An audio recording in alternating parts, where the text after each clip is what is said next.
rechazó las impugnaciones, pero a su vez dijo, esto no es homologable concretamente por el hecho de que la propuesta es abusiva.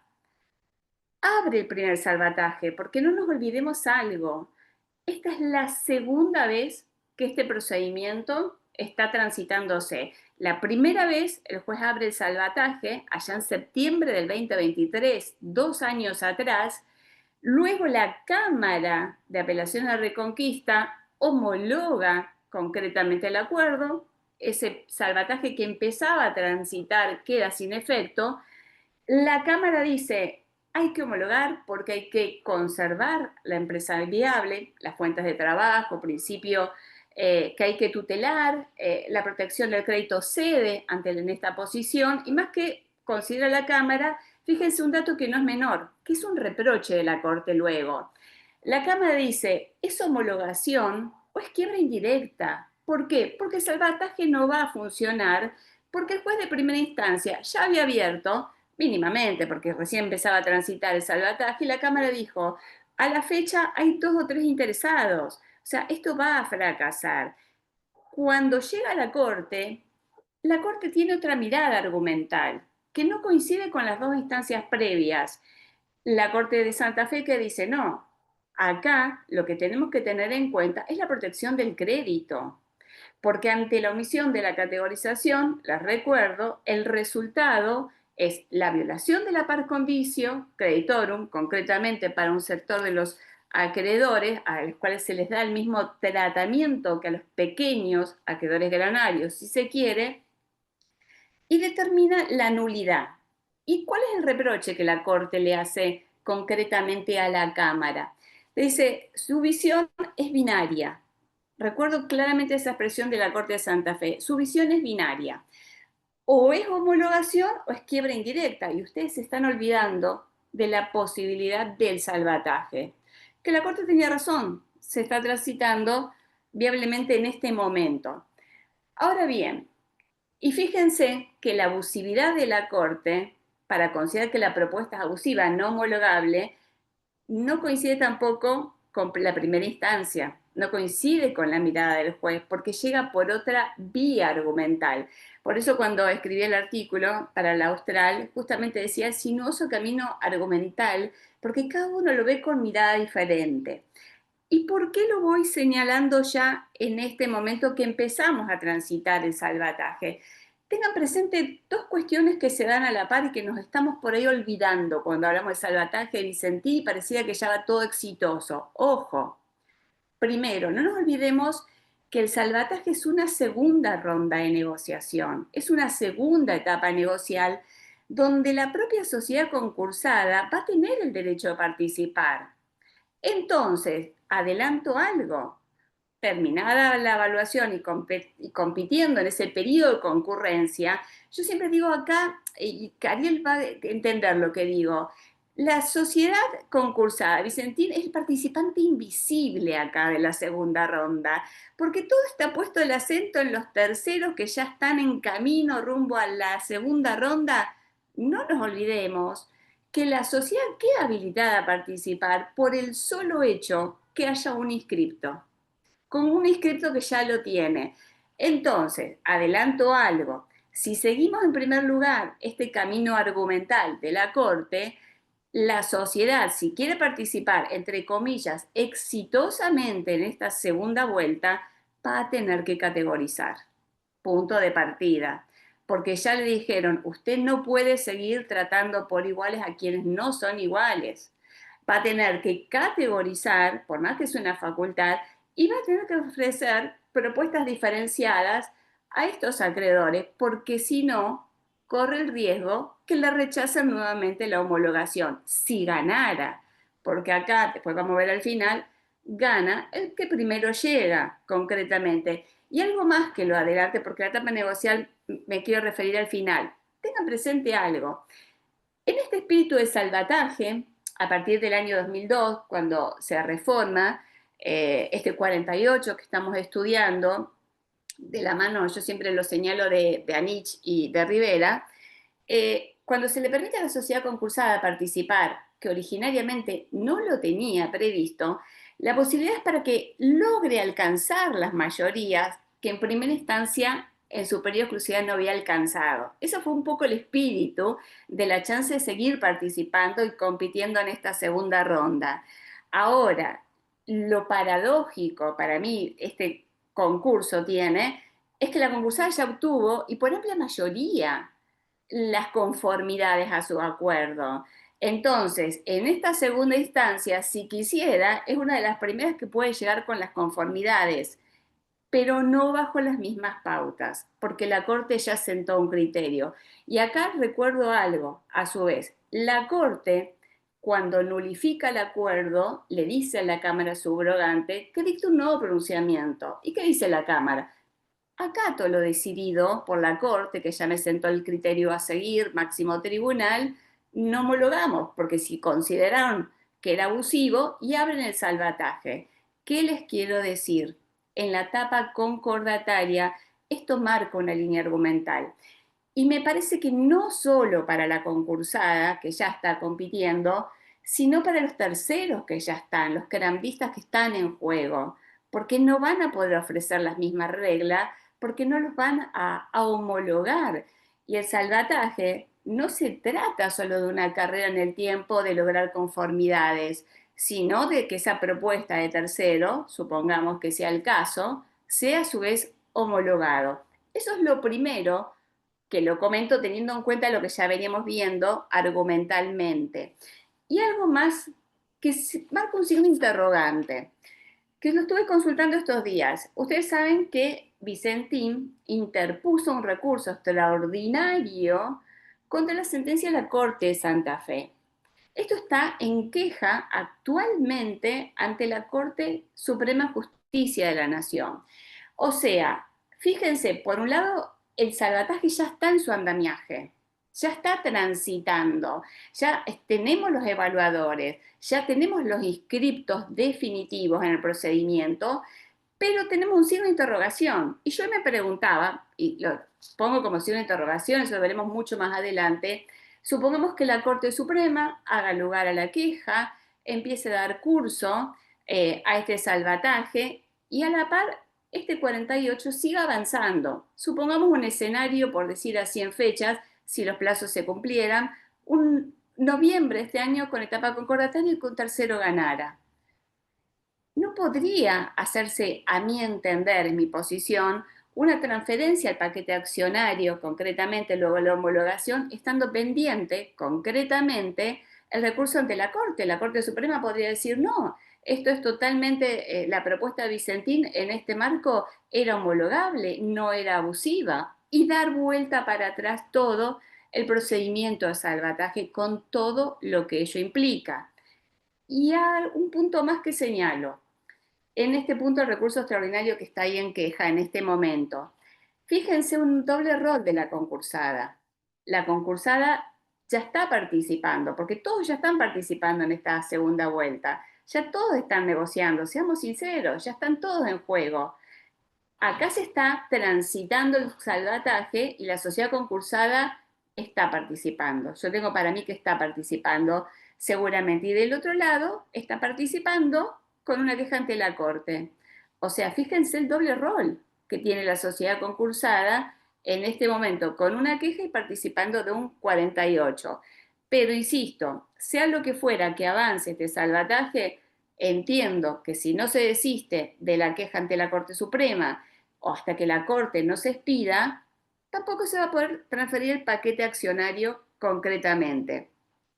Ahora, fíjense algo más, que va a impactar el salvataje. Cuando yo recordaba hoy, me fijé la fecha, no recordaba bien en qué día lo había dado a la primera charla del laberinto del salvataje, yo la di en marzo, el 19 de marzo. El salvataje, para tener presente este salvataje de la Cámara, se abre en mayo, el 13 de mayo de este año. Ahí comienza realmente, digo, segundo salvataje, porque el primero fue del 2023, que fracasó al instante. Fíjense algo que yo quiero detenerme antes de hablar del salvataje en sí. El marco en que se va a desarrollar este salvataje, digo marco fáctico para que ustedes me entiendan, las circunstancias. ¿Y por qué lo voy a plantear? porque repercute en el salvataje.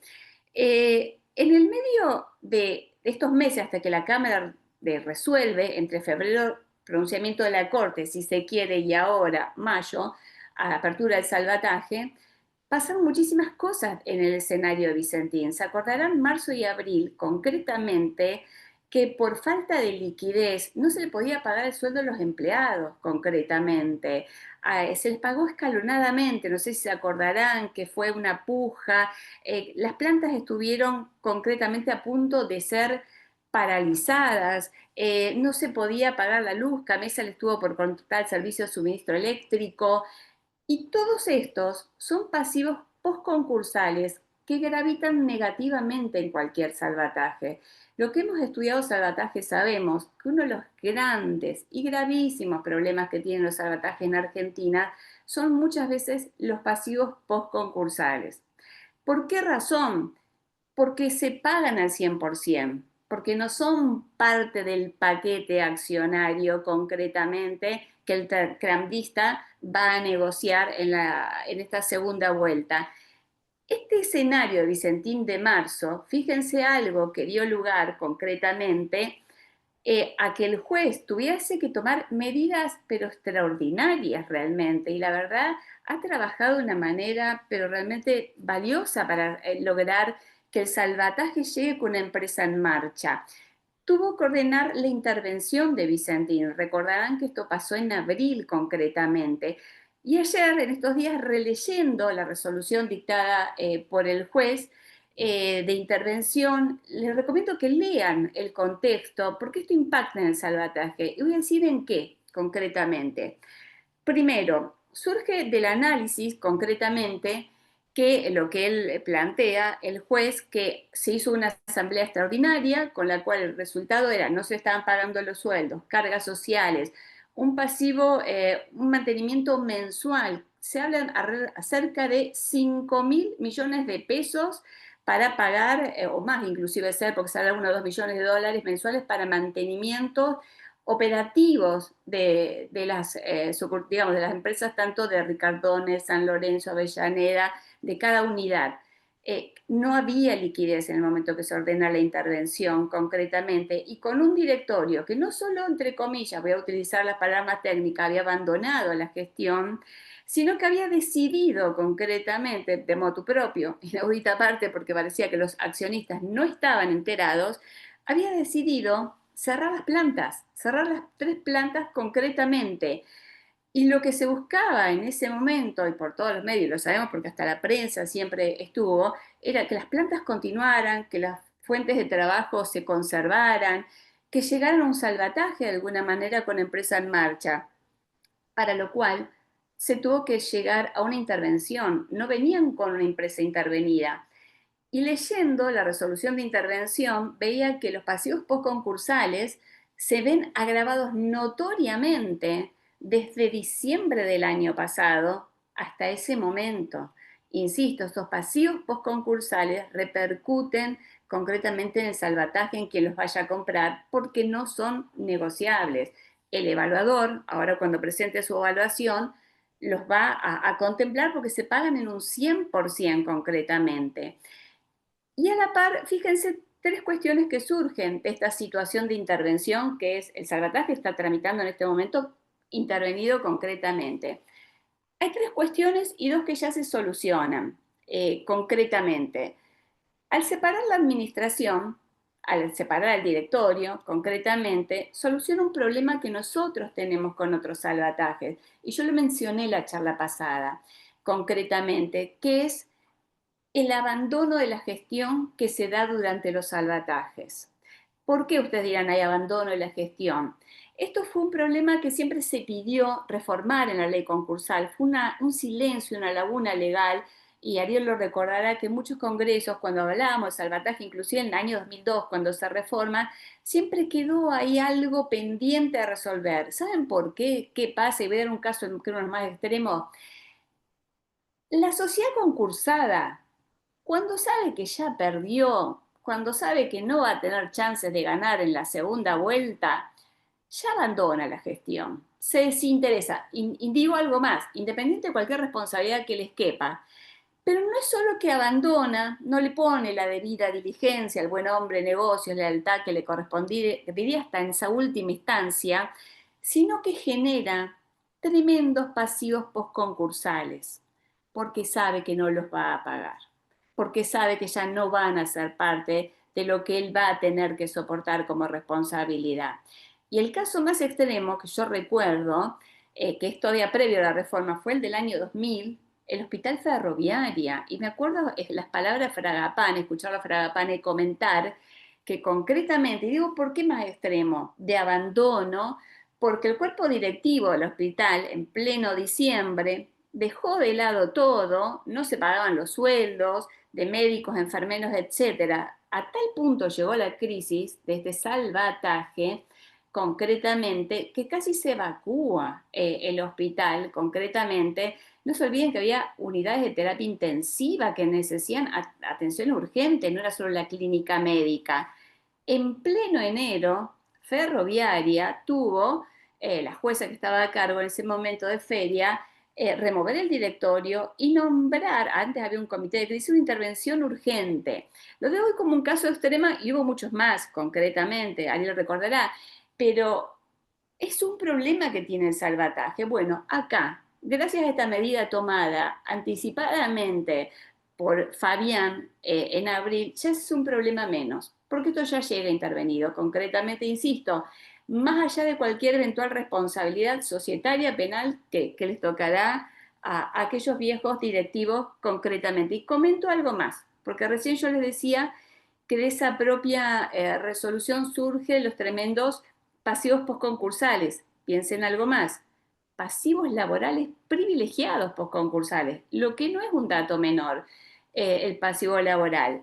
El caso Ferroviaria todavía no estaba la reforma del año 2002 que contemplaba los pasivos postconcursales, pero para que ustedes vean, era tal el desborde, desorden y un poco falta de información, y acá hubo también, y en igual sentido, falta de gestión del directorio, que tuvieron que armar una especie de periodo informativo para las deudas postconcursales, para saber cuál era el pasivo postconcursal que el tercero garantista iba a tener que pagar si se hacía cargo. ¿Qué les quiero decir?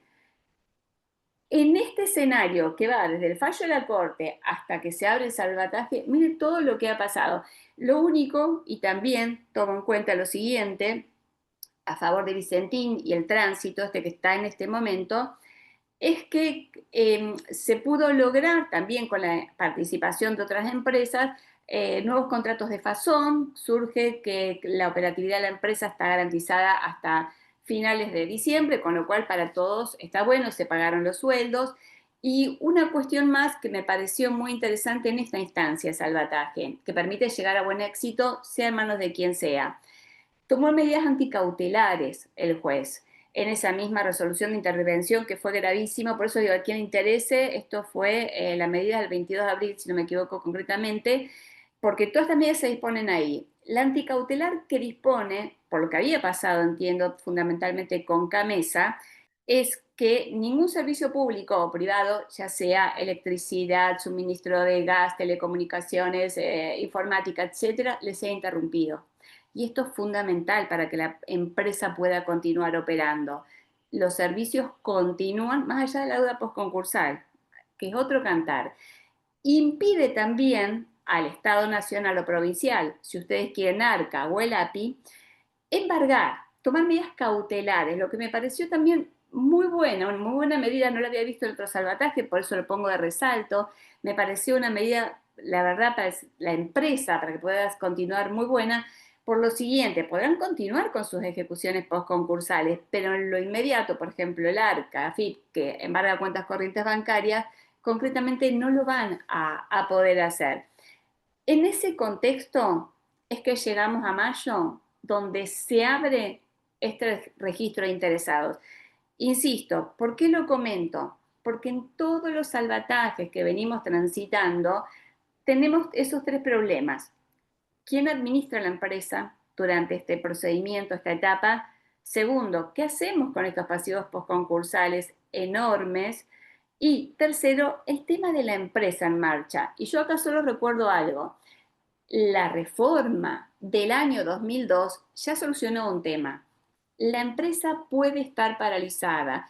Creo que la expresión de Guillermo Mozo que decía, lo importante es que tenga la posibilidad de marchar, porque justamente quizás el espíritu del salvataje, esta propuesta de tercero, es que venga un tercero con fondos, con liquidez, los inyecte en la empresa, en este caso para continuidad de los fasones, y esto pueda empezar a marchar o si ustedes quieren continuar marchando.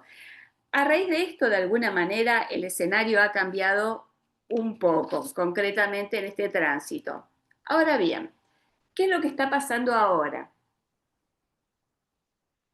Y fíjense algo, se abre el registro interesado. Y acá una particularidad que yo antes no la había visto. Yo sinceramente no recuerdo otro salvataje que el registro de interesados haya tenido dos etapas. En la primera etapa es un registro que lo llama, como todo lo novedoso, Vicentín siempre leading case en un montón de cuestiones. El registro de aspirantes. Nosotros ahora tenemos un registro de aspirantes que se abre, donde se anotan concretamente los 11 interesados en una primera instancia de participar, los 11 aspirantes, donde en ese primer registro el juez lo que les dice concretamente son las condiciones mínimas para poder participar. Y acá una pauta que está y que se cumple es la pauta de poner una garantía. Esto de seriedad. Acá son 1.100 millones de pesos que le pide que depositen como condición para seguir participando y que convertirse en participantes definitivos, lo cual no es un detalle menor. Y a mí me hace recordar al inmediato, a mí el precedente de salvataje más cercano y parecido siempre me parece Oil Combustibles, que me tocó a mí relatar en algún momento.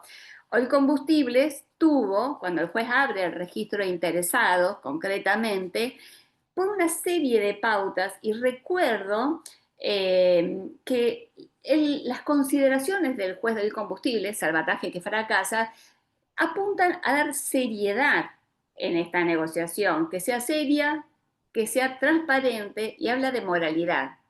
¿Por qué? Porque ahí también había insolvencia fraudulenta, ustedes recordarán, con ese salvataje. Entonces le pide, por ejemplo, recuerden el combustible, que todos tienen que ser sociedades anónimas, que tienen que hacer un depósito, en ese momento no me acuerdo si eran $100.000, que tienen que acompañar balances, que tienen que acompañar registros de todos los administradores y socios y todo lo demás. Y además, como son empresas de hidrocarburos reguladas por el Estado Nacional, le suma que tenían que anotarse única y exclusivamente sociedades anónimas dedicadas a esa actividad. Entonces, con lo cual, en el combustible les cuento, solo hubo dos empresas que accedieron al salvataje, al registro de oferentes. Una empresa nacional dedicada a hidrocarburos y una francesa. Y un comentario más. Ni bien se anotaron, y cuando vieron el pasivo preconcursal, abultadísimos millones de pesos con AFIP, y cuando vieron abultadísimo pasivo con AFIP también, porque era el acreedor del concurso, el 99% era la AFIP, desistieron. Automáticamente, al poco iniciarse el tránsito de inscripciones, desistieron al salvataje. No hubo evaluación y terminó concretamente en quiebra, concretamente. En este caso, el juez, Fabián Lorenzini, lo que les pide es esta garantía.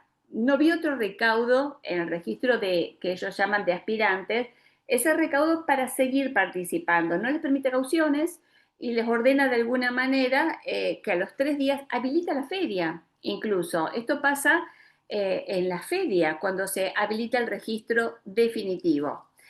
Hoy estuve viendo, recordando, y fíjense quiénes de los 11 aspirantes terminan hoy en juego, que son los que van a entrar a negociar. Bunge, Argentina, Grassi, que hasta las últimas instancias es quien acorraló en todas las impugnaciones a Vicentín, Unión Agrícola de Avellaneda y Molinos Agro, unido a LDC Argentina. También me llamó la atención porque son dos sociedades que intervienen en forma conjunta para participar concretamente del salvataje.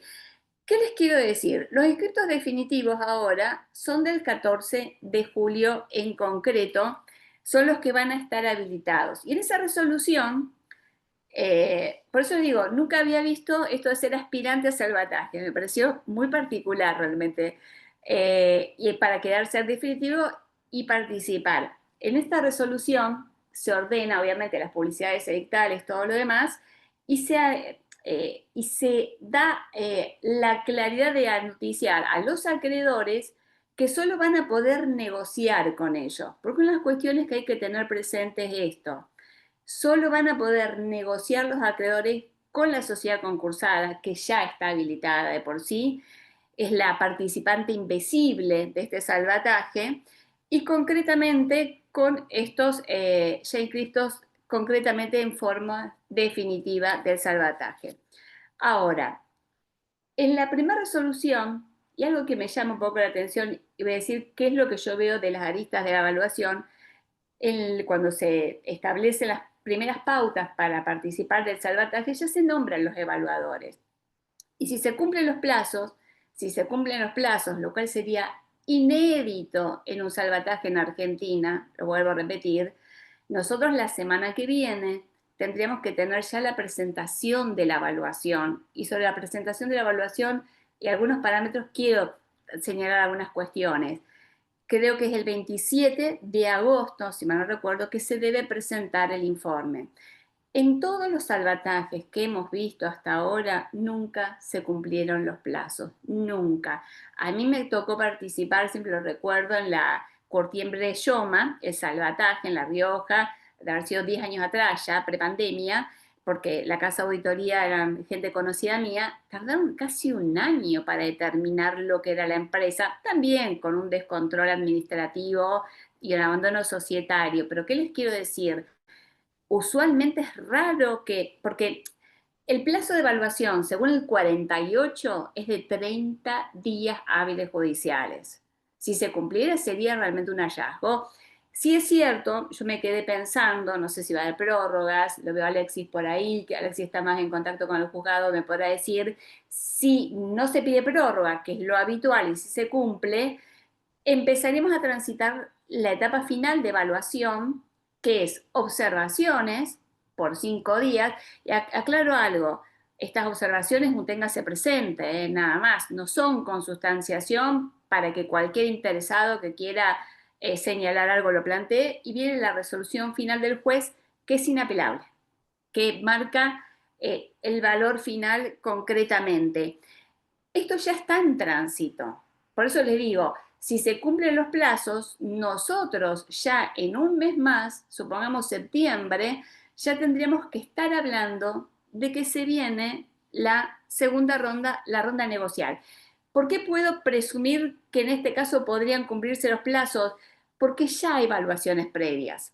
Ya se han hecho evaluaciones externas, uno de los evaluadores ya ha participado, quizás a diferencia de salvatajes que conocemos, históricos, ya de alguna manera haya una mayor facilidad de información para llegar a esto.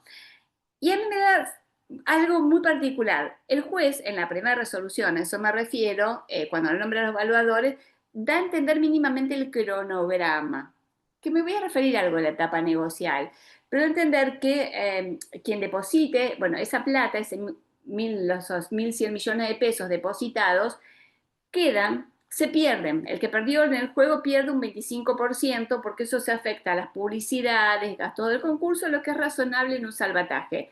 Recupera de ese fondo de garantía su 75% el que no gane el salvataje, ¿no?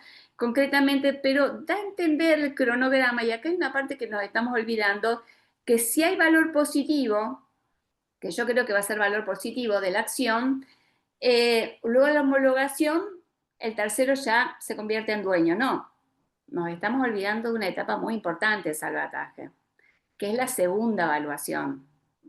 Esta es la primera evaluación la que estamos transitando. Y acá quiero hacer un punto por esto. Acá, supongamos la semana que viene, sigo con el cronograma de plazos conforme está previsto. Y esto lo dejo a consideración. Tenga presente que lo que se fija en esta primera instancia de salvataje, siempre explicamos, eso del valor real de la empresa tan criticado allá en el año 2002, me acuerdo, Rullón siempre decía, valor más contingente, más aleatorio, porque valor real de mercado, una empresa es lo que el mercado esté dispuesto a pagar en un momento determinado, concretamente.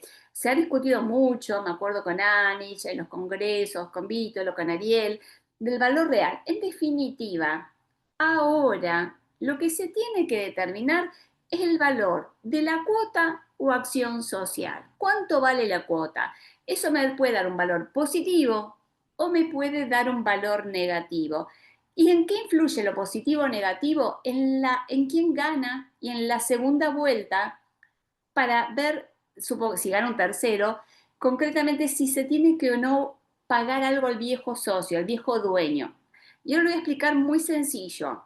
Yo entiendo que acá el valor va a ser positivo. Me da la sensación, por todo lo que vienen diciendo, que el valor va a ser positivo. Si gana la concursada en esta segunda vuelta, supongamos, podría ser un escenario, no cambia nada. Siguen las etapas como cualquier concurso hacia la homologación y nuevamente con los reparos que dije al principio.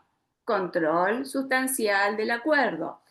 Ahora, si gana un tercero, supongamos, y estamos hablando de valor positivo, hay una segunda evaluación que acá nadie está hablando, no la mencionan, porque el crandista no solo negoció con el viejo pasivo totalmente, sino que esta segunda eventual evaluación que se hace concretamente es para determinar lo que nosotros llamamos el valor residual de la acción. ¿Por qué el valor residual de la acción? Porque acá empieza a aparecer el espíritu del sacrificio compartido. De la misma manera que los acreedores quirografarios, a tenor de la propuesta del tercero, tuvieron que hacer un sacrificio en su propuesta y renunciar al 50% de su crédito, por decir algo, acá va a pasar lo mismo. El viejo socio accionista dueño también va a tener que sacrificar algo concretamente. Esta es la idea del valor residual de la acción a través de unos cálculos que son sumamente complejos, partiendo de lo que se llama valor presente del pasivo, cuestiones contables no quiero detallarme, pero ¿qué les quiero decir? Esta es la primera evaluación que tiene el salvataje. Yo no creo que dé un valor negativo y se nos viene en la segunda parte, una vez que haya acuerdo de tercero, entiendo concretamente con una evaluación concretamente del valor residual de la acción. Eso es lo que se viene. Insisto, si esto en tiempos procesales se cumple, nosotros estaríamos transitando ya en breve el valor definitivo, en este momento rumbo a la negociación. Y por último, algunas cuestiones de la negociación. Por eso les digo, yo leyendo las resoluciones y algunas cuestiones de la doctrina, veía, pareciera como que dijeran, gana un tercero. Todo apunta como si fuera a ganar un tercero, no sé por qué. Gana un tercero, llega la negociación y punto seguido, transferencia. No, no, no. Tengan presente eso. Valor positivo, nueva evaluación y después vamos rumbo a la homologación y traspaso accionario. Y ahora, algunas cuestiones de esta etapa negocial, que es la próxima que se nos viene, y seguramente en un futuro, en una próxima charla, vamos a estar hablando de eso. Tenga presente que la etapa negocial es muy acotada, es de 20 días hábiles judiciales. Y yo lo que voy a decir algo que los que estemos estudiando salvataje sabemos, ya todos están negociando. Ya todos los inscriptos definitivos están negociando, ya la propia sociedad concursada está negociando. ¿Por qué? Porque vamos contra reloj. Yo siempre digo una expresión, este es el juego de la oca. El primero que llega con las conformidades de los acreedores gana. No importa que sea la mejor propuesta, la más conveniente a la empresa, para los trabajadores, no importa que yo presente hoy miércoles la propuesta en mayorías y mañana jueves presente la otra. El primero que llega gana. Entonces, yo entiendo que ya todos están trabajando en obtener las conformidades en este juego de la OCA. ¿Por qué? Además, algo que se señala en las resoluciones que acaban de dictar de salvataje, Las conformidades son plurales. Cada acreedor tiene el derecho de dar conformidades a todos los inscritos y a la propia sociedad concursada. Eso por un lado. Y vuelvo a lo que les decía recién. En el esquema del salvataje de esta mini segunda ronda, de estos 20 días, que acá les cuento algo. Hay dos particularidades del salvataje como lo instrumentó el juez. Van a ser 30 días, ahí me acordé, son 30 días hábiles judiciales. Y las conformidades, siguiendo siempre, concretamente a todas las novedades que tiene este salvataje, y les digo la verdad, 30 días por ahí hasta suena poco, ¿no? Obviamente siempre se puede prorrogar, lo hemos visto, se puede prorrogar la etapa negocial del salvataje de concurrencia. Eh, las conformidades son no presenciales. Creo no haberlo visto tampoco en ningún salvataje, también de cierto. Los salvatajes que más o menos fueron macro salvatajes y exitosos y que llegaron a esta instancia fueron prepandemia, ¿no? Entonces era todo conformidad presencial. Ahora son conformidades no presenciales. Así como tuvimos leading case, verificaciones no presenciales, me pareció sumamente interesante que son conformidades no presenciales en este caso. Y vuelvo al tema del eje de la propuesta, también un poco para ir cerrando para que ustedes hagan sus consideraciones. Tenemos un tema. El salvataje no tiene previsto la categorización. No tiene previsto. Fíjense que del texto de la ley a la concursada, ¿qué le dice? Bueno, si usted quiere participar, si usted decide participar, puede mantener las categorías que tenía o las puede modificar. Insisto con algo. Si la sociedad concursada quiere seguir en juego, va a tener que categorizar, porque ya la Corte Suprema de Santa Fe le dijo, usted no puede tratar a todos por igual, al acreedor pequeño, granario, como al macroacreedor de su concurso. Van a tener que categorizar. Y les cuento algo, no hay control de categorización en el salvataje, en este acotado plazo de 30 días hábiles que hay acá. No hay control, nadie opina. Entonces, la razonabilidad de la categorización unida a las propuestas la vamos a ver al momento de la instancia de decidir la homologación. Antes va a ser imposible concretamente esto. Lo pienso por la concursada, que va a tener que categorizar y mejorar las propuestas, evidentemente, para los grandes acreedores que no le dieron el sí. Y si yo soy tercero, uno de estos cuatro que está en juego, me voy a plantear lo mismo. O voy a tener que hacer muy buena propuesta. No se olviden que dentro de los crandistas, vamos a llamarlo así, está Grassi, uno de los macro acreedores de este concurso, que ahora es crandista, que a su vez da conformidad, tiene el doble rol, concretamente no solo soy acreedor, sino que soy crandista. Entonces, en este escenario de negociación, yo creo que esto lo están evaluando. Y como estrategia de salvataje, también lo sabemos, nadie hace pública las propuestas. Se negocia en silencio, porque esto es estrategia concretamente. Todos estamos compitiendo contra todos en esta instancia, a ver quién llega primero, porque fíjense que el salvataje, a diferencia del periodo de exclusividad, la propuesta recién se presenta en la audiencia informativa, 5 días antes. Y si nadie presenta propuesta, esto significa que abandonaron el salvataje y nos vamos a quiebra indirecta. No se olviden que el fracaso del salvataje inexorablemente nos abre la puerta a la quiebra indirecta. Entonces, hay que tener presente todo esto. Y algo más, que no lo dice el juez y yo lo pensaba. Fíjense esto, que fue muy discutido y ahí recordé también palabras de, no sé cuál será la posición de Ariel Dazo en este aspecto. La sociedad concursada tiene el derecho, en esta instancia negocial, a lograr las mayorías que le faltan. Supongamos los votos necesarios, me falta un 10% de votos, bueno, el salvataje le da esa oportunidad de sumar los votos necesarios y no empezar de cero. Cuando se sanciona la reforma, esta fue la posición en su momento de Hugo Richard, me acuerdo, y de Alegría. Es la posibilidad de decirle, bueno, usted trate de lograr, con una condición, aclaro, no tenés que modificar la categorización y no podés modificar la propuesta que ya hiciste. Lográs votos a tu vieja propuesta. Acá la sociedad concursada se dan dos cuestiones. Ya tenía las mayorías, la concursada ya tuvo, ya logró las mayorías, pero si quiere participar, comienza de cero. Acá una diferencia. Comienza de cero en las mayorías, con todos los 4 inscriptos. ¿Saben por qué?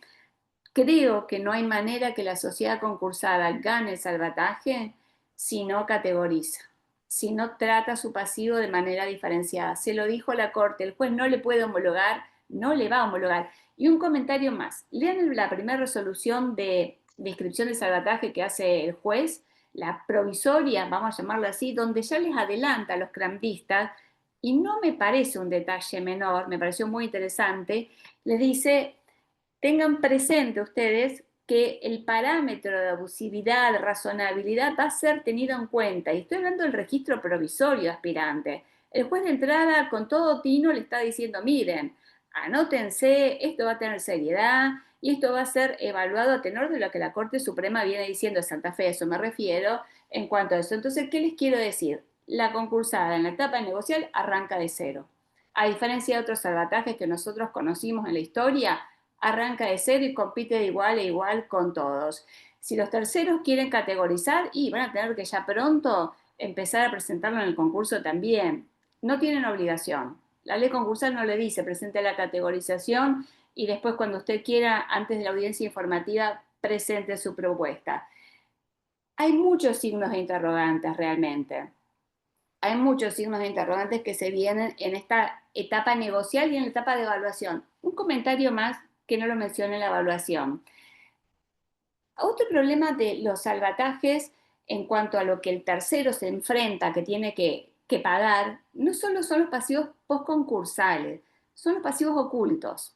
Ese ha sido un grave problema de los viejos salvatajes, que yo creo que ahora eso ya no representa tanto problema y acá no sería. ¿Por qué digo pasivos ocultos? Pasivos ocultos son los acreedores tardíos, los que no han venido a verificar a tiempo. Nosotros llevamos 5 años de salvataje, de concurso, perdón. Arrancamos en el 2020, analizando Vicentín, estamos en el 2025, ya prescribieron, o sea, la verificación tardía ya no tiene lugar. Pero no se olviden que otros pasivos ocultos, y lo hemos visto en otros casos, son los juicios desconcentrados. Yo los llamo así, son los juicios que tienen la posibilidad de continuar excepcionados al fuero de atracción. Entonces, ¿qué les quiero decir? Todos esos juicios que tienen la oportunidad de transitar y que por ahí tramitan en diferentes jurisdicciones son pasivos que el evaluador los va a tener que contemplar en esta evaluación porque los asume concretamente el crandista. O sea, ¿qué les quiero decir? Son una suma de cuestiones que deciden la suerte o el fracaso de un salvataje. En todos los salvatajes que nosotros venimos transitando, insisto, desde el 95, yo me acuerdo el primer salvataje exitoso fue Pedro José Martín, del juez Mozo, en el 97, y el primero que comentó el salvataje fue Ariel. Desde ese momento hasta el presente, hasta ahora Vicentín, son contados con las manos los salvatajes exitosos. Por eso les decía al comienzo de la charla, y con esto cierro, sería realmente una novedad para nosotros, los que hemos estudiado tanto el salvataje, Ariel, yo, que tanto hemos estado a favor insistiendo, que esto llegara a buen puerto, más allá por la empresa, por los trabajadores, por todo lo que implica, pero realmente sería la excepcionalidad concretamente, porque lo que vemos, llegó un momento que la doctrina, y con esto cierro, pensaba que era un instituto que era un fracaso. Mi tesis del máster, de la Austral, concretamente, yo siempre digo, mi tutor fue Rullón, Adolfo me decía: no funciona Indiana, me hizo estudiar el derecho comparado, aprendí el derecho comparado, institutos concursales reorganizativos de manos de Adolfo, porque él cuando salió el 48 me decía: no funciona, estamos hablando del 48 original ahora, y la experiencia no nos ha dado buenas muestras de salvataje, pareciera que esta sería la diferencia y ojalá así sea. Insisto con algo. Llegada la etapa negocial, si hay un valor positivo y gana un tercero, tendremos que estar frente a una segunda ronda de una segunda evaluación. Y sea quien gane, no nos olvidemos esto, sea que la concursada gane o un grandista, nuevamente van a atravesar las etapas de impugnación y homologación. Es inexorable, es inexorable. Nuevamente vamos a estar con un cuadro de ver si esto es homologable, así sea un tercero, sea Grassi, Molinos, lo que ustedes quieran. Y con lo último que lo dije al principio, y con esto cierro, abrimos las preguntas o comentarios que quieran, tenemos a la par la espada de Mocles, el punto suspensivo de este salvataje. tenemos la queja ante la Corte Suprema, que va a tener una última palabra, quiera o no, en este escenario. Hasta tanto eso no se resuelva, el salvataje se parte de la idea, si es de manos de un tercero, de transferirle a ese tercero concretamente el paquete accionario. ¿Cómo le voy a transferir el paquete accionario si todavía tengo un extraordinario dando vuelta? Raro, sinceramente muy inusual sería concretamente, pero bueno, es lo que se viene. Será otra charla en un futuro, en noviembre, diciembre, no sé cuándo nos encontrarás, si se cumplen los plazos. Son un montón de cuestiones que se van planteando. Insisto con algo también, cada vez que me preguntan por el tema, cada salvataje que hemos estudiado allá desde el 95 ha tenido sus propias particularidades, cada uno. Hasta en el caso que comentó una vez Ariel, el caso Minetti, la novedad de cesión de los derechos de crandista, que nunca lo habíamos pensado. Quien ganó se dio su derecho a otra persona y pasó a manos de otro. O sea, todas las cuestiones se van presentando y bueno, son interesantes también para el debate y el estudio. Bueno, era esto un poco lo que quería reflexionar, si se quiere, sobre esto que estamos transitando, sobre esta etapa, digamos, a raíz de un poco de lo que venimos hablando. Alexis, ya que estás ahí, que te tengo, porque sé que estás cercano, quería saber, te hago una consulta procesal. Si ¿estamos en plazo de que se presente la evaluación? Sí, buenas tardes a todos. Hermosa charla, Indiana. Felicitaciones. Sí, estamos en plazo. De hecho, se tuvo una charla estos días con el evaluador y confirmó que iba a presentar dentro de los plazos que estaban previstos. Me quedé pensando en lo que vos dijiste, en cuánto van a valer las acciones. Yo me acuerdo de las evaluaciones anteriores que se hicieron cuando el juez me la mandó a hacer para analizar el dividendo de liquidación, para evaluar la abusividad de la propuesta.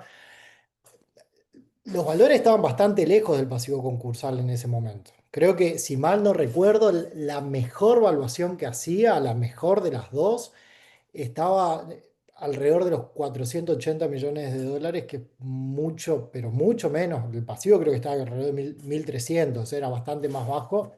No, veremos ahora con la deuda por Claro, concursal que se sumó y la evaluación que saca el... claro. Sí, sí, vos sabés que yo viendo un poco las resoluciones previas y las actas de audiencia, todo conducía a pensar eso, por eso yo planteé eso. Yo creo, estimo, bueno, ahí cuenta Alexi que trabaja en el juzgado, que la semana que viene tendremos la evaluación. Yo me imaginé que en este caso era más posible que se cumplieran los plazos. Otra excepcionalidad de este salvataje es si no quería positivo el valor. Me imaginé que iba a ser positivo, entonces más aún de pensar que si gana un tercero, si llega primero, transita la segunda evaluación, concretamente el valor residual. Claro, sí, sí, tal cual, tal cual. Y Ariel Dazo, ya que estás ahí, preguntarte, ¿cuál es tu visión? Ahí está, Ariel. Él está muteado, Ariel, ¿eh? Ariel, estás muteado. Ahí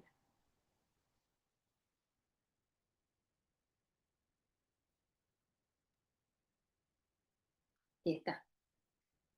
No, no, cuidado, apretá el micrófono. Que Siempre quiero... abrirme, tienen que abrirme el micrófono. Ahí está, te escuchamos, te escuchamos. Claudia, No, no tengo audio, ¿eh? ahí, No estoy ahí habilitado. ahí te escuchamos. Ahí estás, Ariel. Ahora sí, ¿me escuchan? Sí, sí, sí. Bueno, en primer lugar, es encomiable la forma en que has encarado el tema y te has preocupado por un asunto que tiene, por un tema concreto que tiene todas las variantes que puede presentar este instituto complejo, que es el de la transferencia forzosa de la empresa insolvente, como hemos dado en calificar la naturaleza jurídica del Down, particularmente de una empresa tan particular también como es Vicentín, de modo tal que los conflictos de la propia sociedad, los conflictos con acreedores, la importancia de su pasivo, que siempre incide, tengamos en cuenta de todas maneras que el principio rector, la estrella polar de todo, es el mantenimiento de la actividad y el empleo. Es decir, la interpretación judicial tiene una directiva estelar que de alguna manera le da al justiciable una de estas hipótesis en las cuales el bien jurídico tutelado es de tanta importancia y las alternativas que se presentan, el salvataje de la empresa, que es precisamente el bien jurídico tutelado de la empresa sin interesar que esto es el problema del cram-down en gran parte. ¿Por qué? Porque es una competencia, una verdadera carrera que podremos llamar carrera en el sentido deportivo. El que llega primero, no el que tiene la mejor oferta. Si llega un primero con una oferta que es muy inferior al que llega 48 horas después, ¿quién gana? El primero. En la jurisprudencia francesa y en la doctrina francesa, le tribunal retient l'offre qui lui permet d'assurer le plus durablement la continuité de l'entreprise y la negociación. Es decir, en el cram-down a la francesa, en el derecho comparado, no gana el primero que llega. No es el más poderoso que logra de alguna manera con una serie de negociaciones obtener la prioridad en el tiempo, el prior in tempore posseo in iure. Precisamente es el principio que entra en pugna en el derecho concursal, donde la paridad y la igualdad en las posibilidades que se presentan a todas las partes interesadas es el vector de la adjudicación. En este caso estamos en presencia del primero que llega. Por eso, ha habido en jurisprudencia, y en este momento no lo tengo la posibilidad de consultarlo, ha habido en jurisprudencia la presentación de una oferta con conformidades, seguida de otra oferta inmediata con conformidades. Vos bien dijiste recién que se pueden prestar tantas conformidades a tantas propuestas, de modo tal que prácticamente estamos en un bolillero con un padrón sin control, ya que todos pueden acumular votos.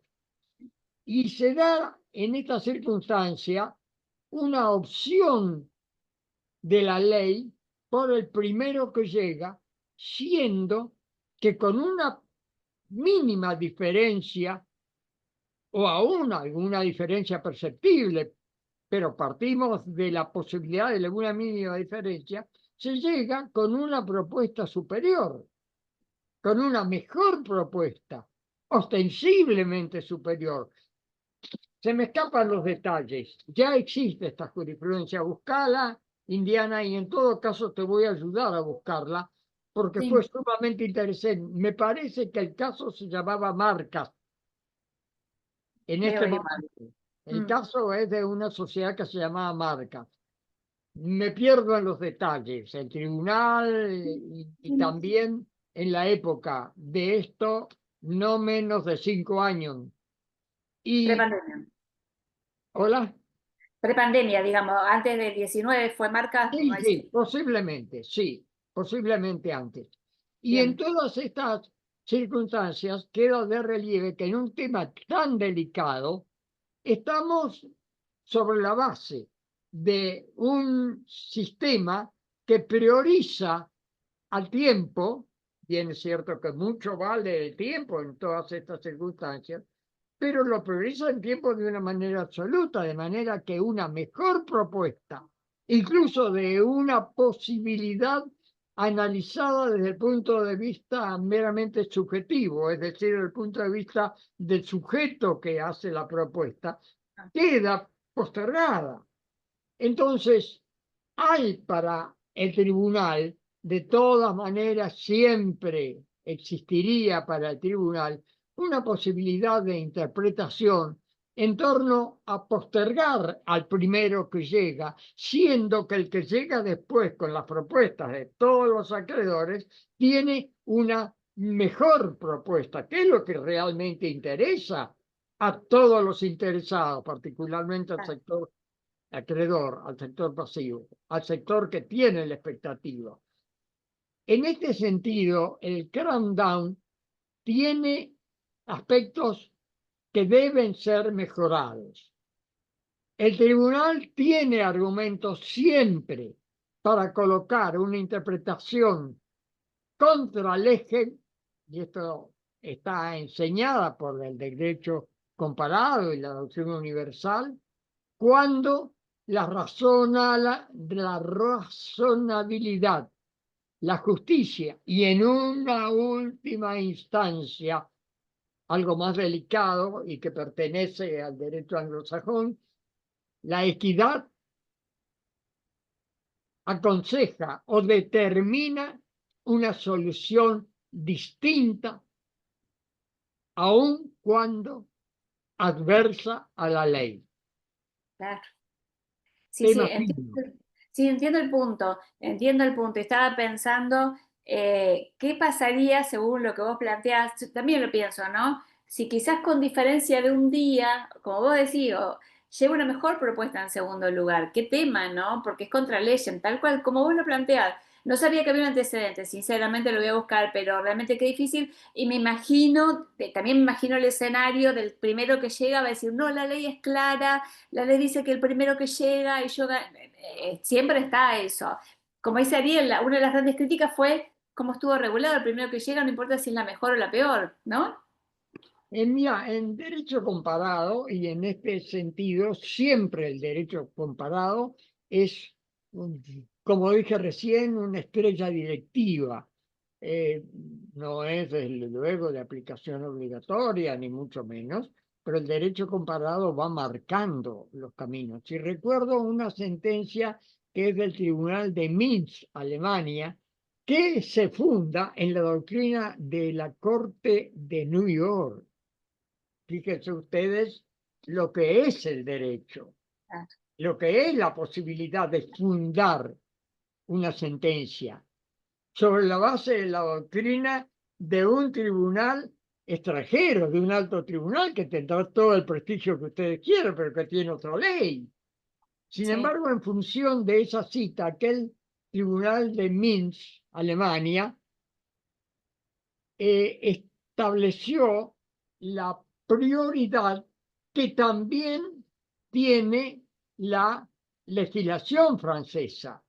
La legislación francesa asigna la prioridad a la oferta que asegure la mayor durabilidad de la continuidad de la actividad y el mantenimiento del empleo. Allí tenemos entonces el verdadero interés, el interés jurídico tutelado, que es el de mantener la actividad y el empleo, que en una última instancia es el sentido económico de toda la actividad jurídica del derecho empresario, particularmente en la crisis. Claro. Más aún, en la transferencia de la empresa, aún en aquellos casos de litigio y valor de la empresa, cuando el valor agregado es la continuidad y no tanto el precio. Temas esos sumamente delicados que nos muestran la estricta, o mejor dicho, la importancia de la coexistencia del valor justicia y el valor textual de la ley, el valor positivo y respecto el sentido del derecho o interés jurídico tutelado, que en el caso concreto, aún aplicando la ley, puede llevar a un interés distinto y superior desde el punto de vista teleológico que al que resulte de una competencia, como es el candado.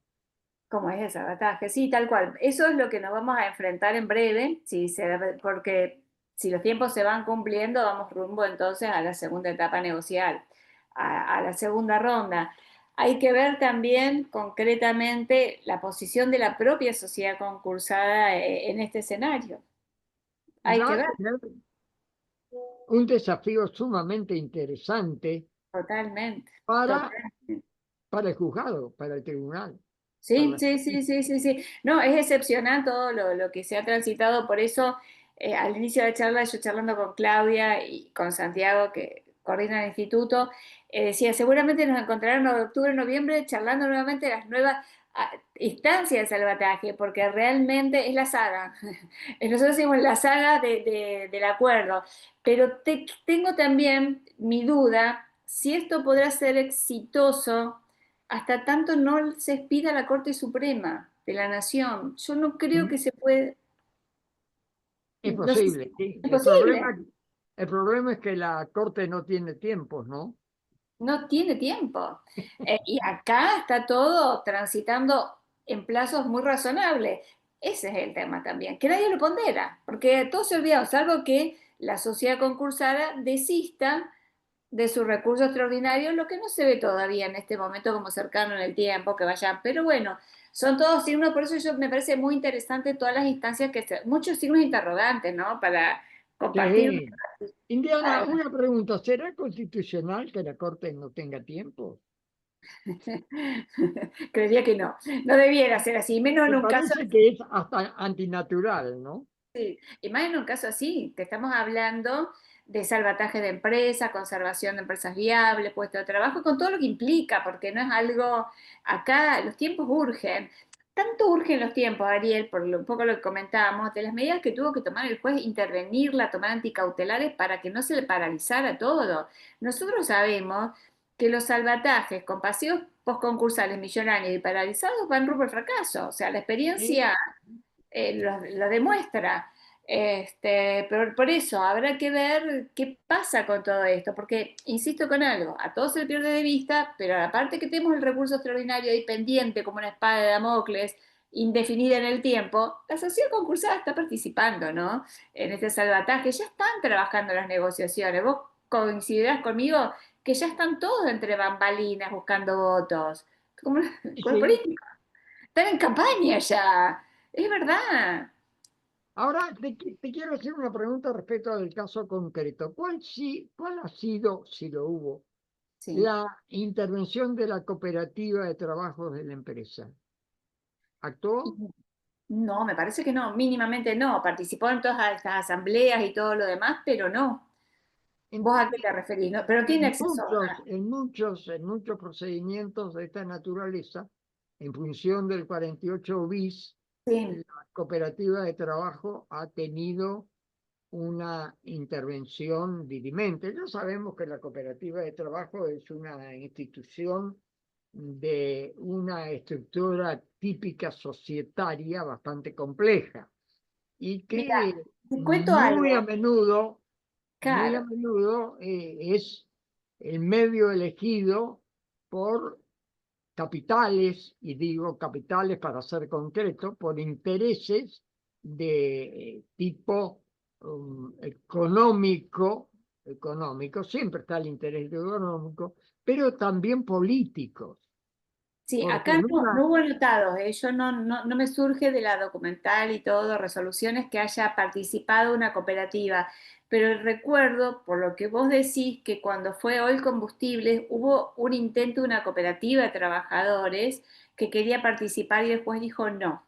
No tienen capacidad una cooperativa de trabajadores para esta tamaña empresa, por eso pido que fueran sociedades anónimas. Acá no lo vi, no lo vi, pero realmente el 48 bis, que nunca lo mencionamos, porque no ha funcionado, no ha ah, funcionado.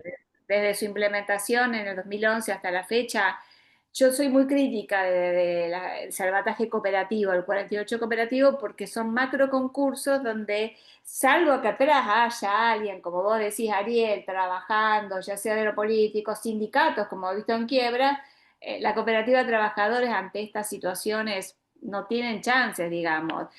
Funcionan en otros escenarios de quiebra, pero no en un 48 bis, a eso me refiero. No hay en este momento eso. Así que bueno, es Sí. lo que... Recuerdo que, si no me equivoco, quien auspició mm, e- e- este, este artículo fue una jurista muy acreditada, Nere Alonso. Ah, sí. Ella misma advirtió del manejo delicado, prolijo, eh, sobre todo con un claro interés, porque genera un tipo de privilegio que se presta a un tratamiento Ah, desigual y que toda desigualdad significa un abuso, en sí. definitiva.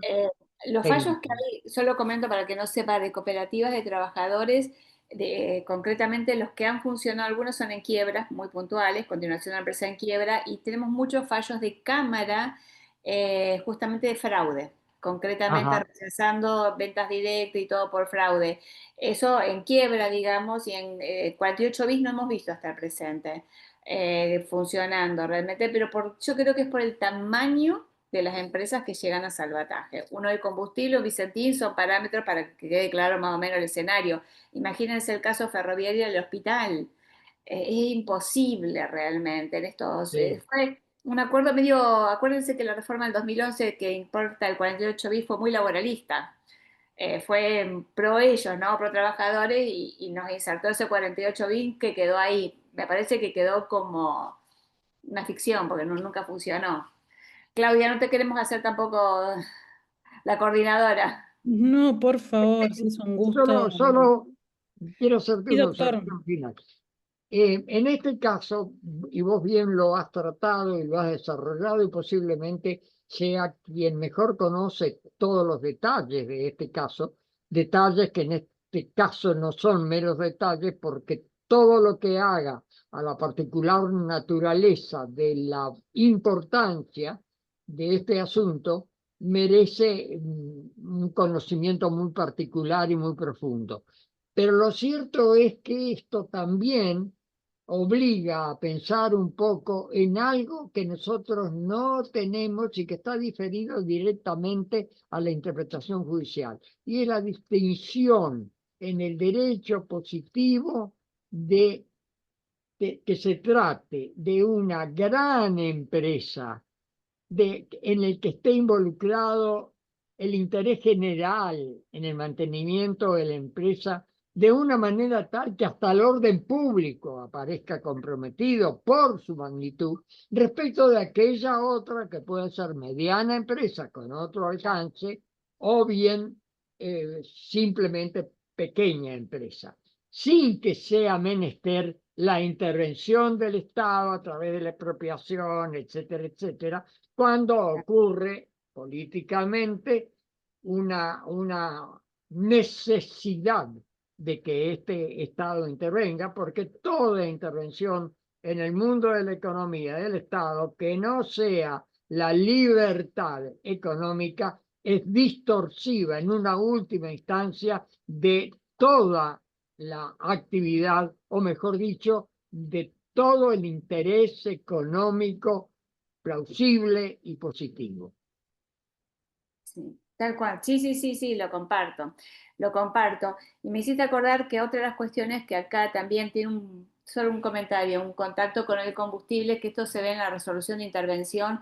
Vos fíjate, vos hablas de interés público, orden público. Acá también había riesgo de daño ambiental, porque si no hay electricidad hay daño ambiental también. Por eso se habla de prevención del daño al tomar la resolución, todas estas medidas anticautelares. Y en el combustible pasó lo mismo, que es un tema que recordarás que mucho escribió Juan Anich, una de sus últimas ponencias concursales, hablaban del daño ambiental, daño concursal. ¿Qué quiero decir?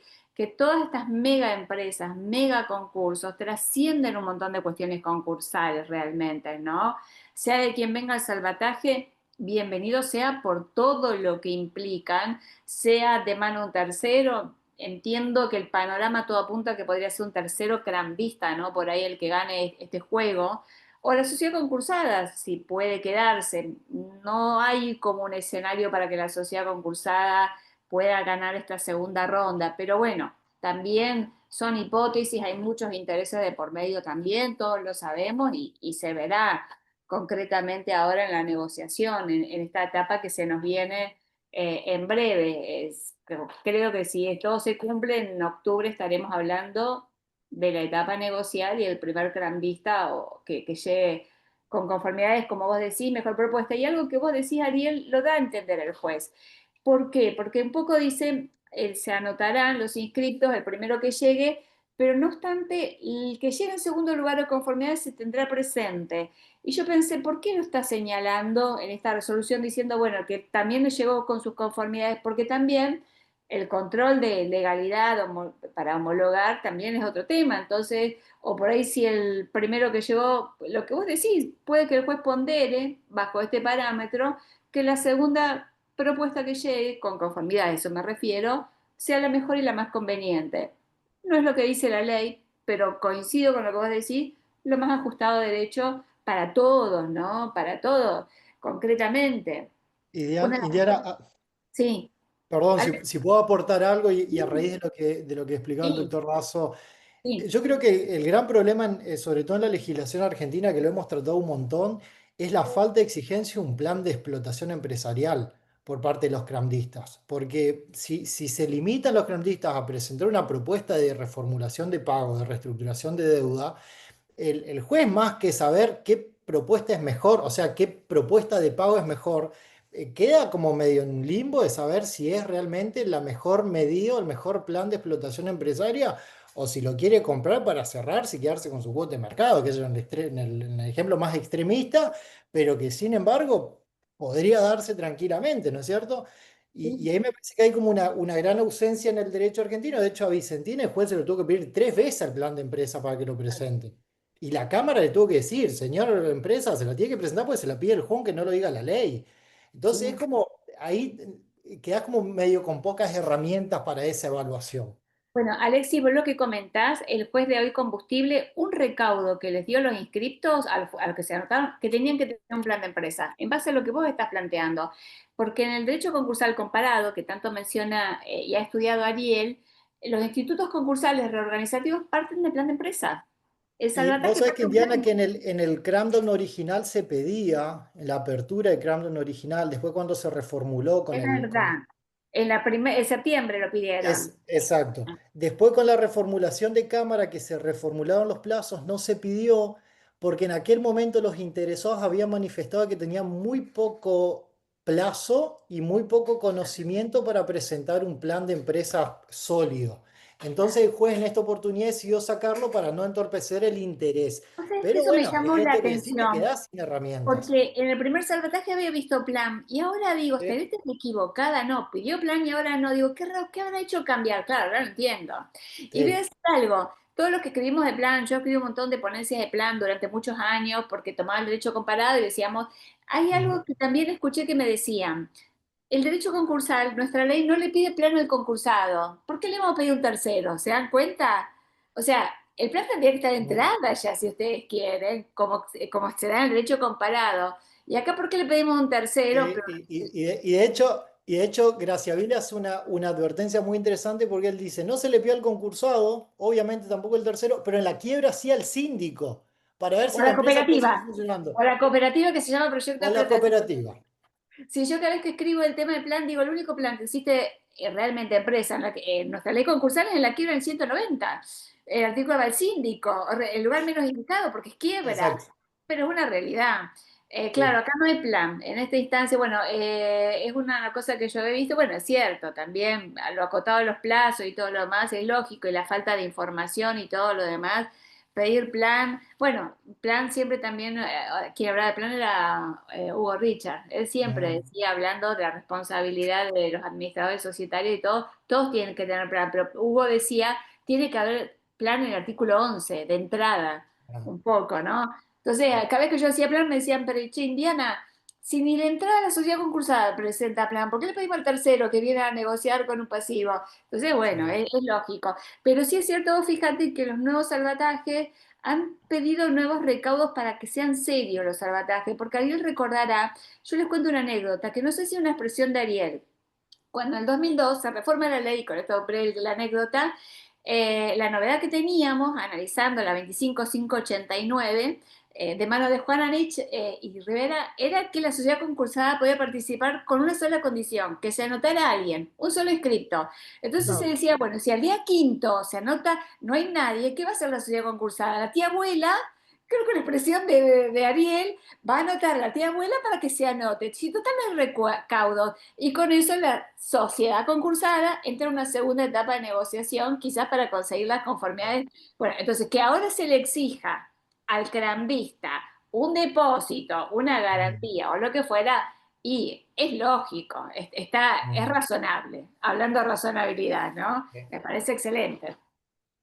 Bueno, no quiero alargar mucho, porque son las 5 de la tarde. Bueno, gracias a todos, especialmente por la invitación, Claudia. Gracias, Ariel. Ariel es amigo, es amigo de la vida, es maestro, pero es un gran amigo, yo lo quiero un montón, por eso un honor que esté. Bueno, te agradezco, Indiana, siempre tan práctica, tan clara. Ya te comprometiste sola a una tercera charla y así es como las temporadas de Netflix. Y bueno, por supuesto que un momento de mucho prestigio con la palabra del doctor Dazo, que es tu Sí, maestro y tu amigo, así que me parece que se ha armado una linda charla para ustedes entre amigos, así que celebro eso desde el instituto. sí, sí, es una alegría, es un honor contar con Ariel, sinceramente, porque si hay alguien, el maestro de salvataje, indiscutiblemente es Ariel, es el padre de salvataje. El primer salvataje, Pedro José Martín, lo comentó y lo relató Ariel. Y contaba el juez Mozo, que falleció al poco que salió la ley, que Ariel lo llamaba por teléfono en esa época y día por día iban siguiendo hasta que salió el salvataje, se homologó y fue nuestro primer comentario de salvataje, el padre del Cramdown. Así que bueno, gracias Ariel de corazón, gracias a ustedes por estar. Así que bueno, nos veremos en un próximo encuentro. Seguiremos, ojalá que Seguramente. sea exitoso todo. Gracias a Gracias, todos. Indiana, y a quienes participaron. Nos vemos. Adiós, adiós. Adiós, Chao, hasta chao. luego. Hasta Gracias luego. por todo, Indiana. Lo tuyo realmente ha sido convocante. Estoy viendo en los casilleros la presencia de colegas y en gran cantidad, de modo tal que has tenido la mm, aceptación de todos quienes hemos oído tu disertación. Acorde Gracias. con tu capacidad y con cierta, cierta plataforma que tienes, que es tu capacidad de convocatoria, la que se logra con solo llamarte simplemente María Indiana. Felicitaciones. Gracias. Gracias, Ariel. Gracias, de Ok. corazón. Gracias a todos. Chao, chao.